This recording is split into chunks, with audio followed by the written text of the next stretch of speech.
Hey everybody, welcome back to Mixing Music Analog and mixingmusicanalog.com, and here on the YouTube channel. And this time out, we're going to take a look at another piece of gear from Elysia. This is the Karacter 500 distortion saturation box in the 500 series format. We're going to listen to it on some drums, maybe some bass and acoustic guitar. Going to walk you through the controls, show you what it can do. And then if you want to check it out for yourself, link will be in the description box below. Out to Sweetwater. Thank you so much. That is an affiliate link. It's a cool box. I really think you're going to dig it. So before we get started, make sure you like, share, subscribe. Also, make sure you check the links in the description box below and check out my 2 hybrid mixing courses, pop rock and acoustic rock, whether you use hardware, whether you use only plugins, or anything in between. If you're truly hybrid, I can assure you those 2 courses will help your mixing tremendously. They're for more intermediate and advanced. You get all the multi-track files, a bunch of free bonuses. Check the link in the description box today.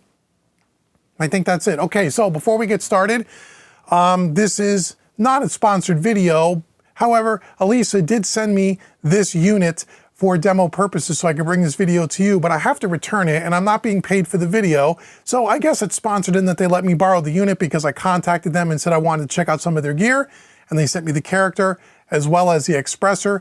You can check out that video that we did a few weeks ago. That link's in the description box, but they are going back. I can't keep them. So I want to thank you, Elysia, for letting us demo this product. They're really cool boxes. I really do appreciate it. So that's out of the way. So let's talk a little bit about what this is. This is a Karacter.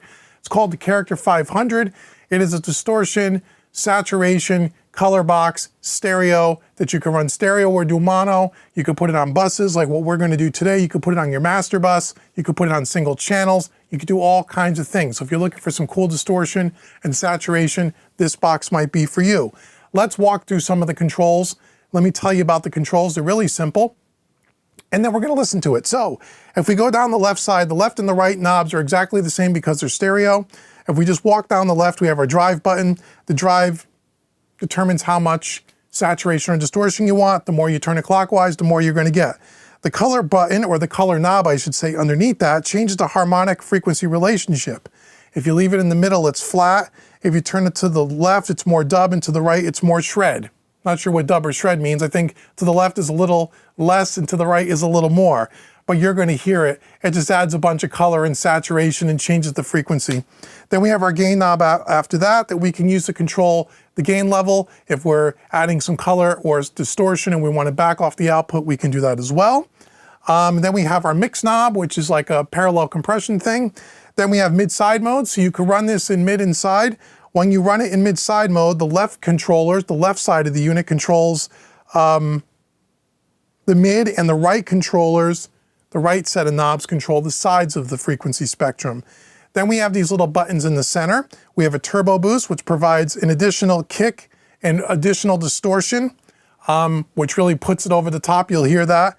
Then we have a FET shred mode, which switches from a mastering grade saturation when it's disengaged to a tube-inspired saturation when it is engaged. So it goes from more of a mild to more of a tube saturation when you engage it, and we will check that out. And then there's a left-right link button. When we use that, the left controls control both sides, which is what we're going to do. So we're going to listen to this first on some drums.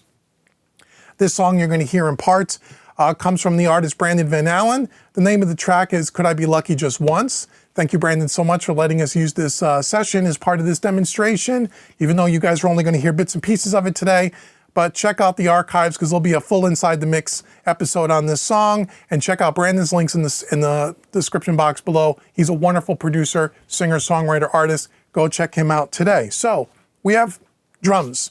Coming down to a drum bus here. Did some basic EQ. There's no compression on this at all. It's just raw drums with some basic EQ from the board, running directly out of the bus into the Karacter, out of the Karacter back into the bus. So let's listen to this on some drums and let's see how it sounds. And we'll twiddle the knobs, and you can let me know in the comments what you think. Here we go.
Okay, so on drums, what am I hearing in here?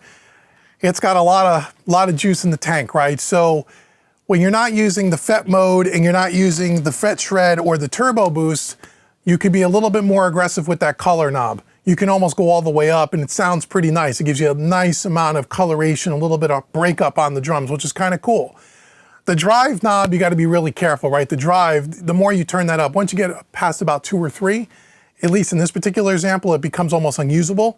But it is really cool. There's a lot of gas in the tank. So using the drive, the color, and then using those 2 switches, the FET shred and the turbo boost, those give you a lot of variation in how much distortion and color you want. But what I can already hear is that you can overdo this very, very quickly. Now, where this may be really cool on a full mix is if you're using it on, let's say in drums, we're talking about drums, maybe on a crush track, having your clean drum bus and then maybe getting really gnarly with the drums and then blending it in. That might be kind of cool. Maybe we'll do that in another video.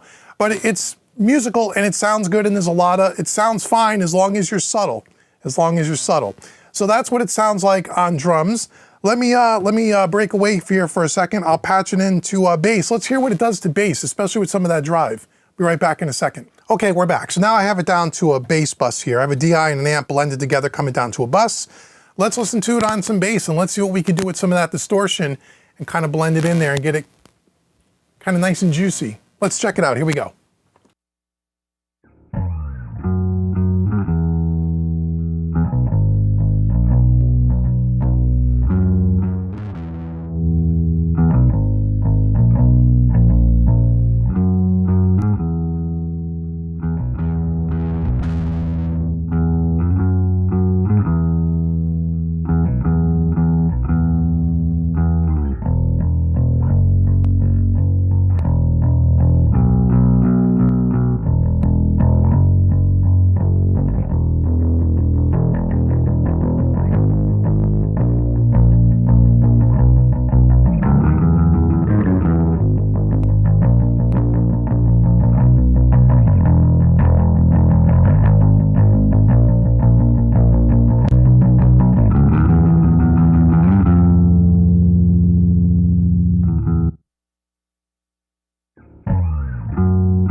Okay, on bass, a little bit more usable on bass, but once again, that drive at the top, you got to be very, very careful with that because anything above 3 is like, at least so far, is completely unusable. So there's a lot of gas in the tank on that. But if you're really subtle with it, and again, if you're using the color knob kind of in concert with it, it works really nice. Color knob sounds really good on that. Engaging the FET shred, that's really cool. When you add the turbo boost, I think it's a little bit much, but again, it's all personal taste. There's also a mix knob on it, so you could dial it back a little bit, so we can maybe crank it up a little bit and dial back the mix knob. Let's try that really quick on this bass. Let's go ahead and let's use the mix knob. Let's overcook it a little bit and then back off and see how it sounds. Here we go.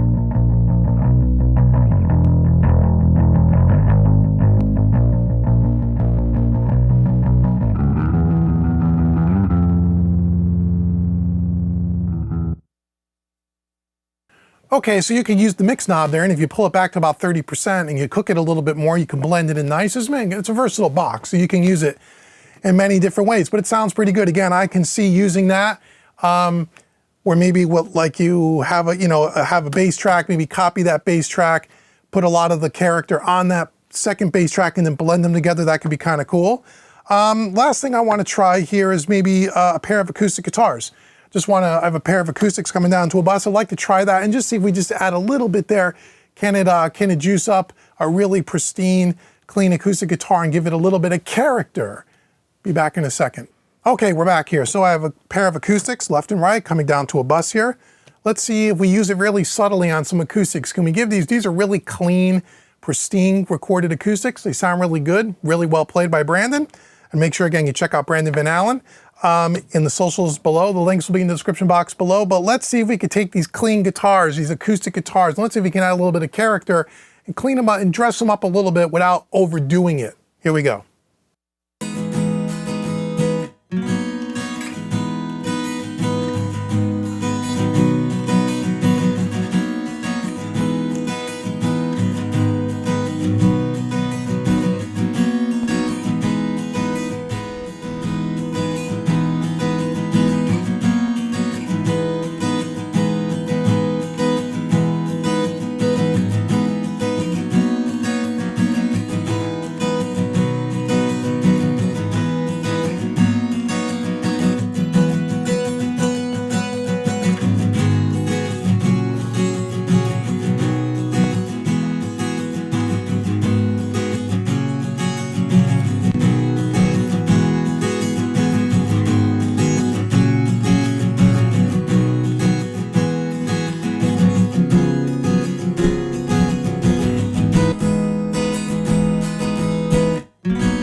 Okay, so once again, even on acoustic guitars, you got to use this thing subtly. And I would imagine even if you did this on a full mix, you would have to be super subtle with this because again, with that drive knob, you get above 2 or 3, to me, it's completely unusable at that point.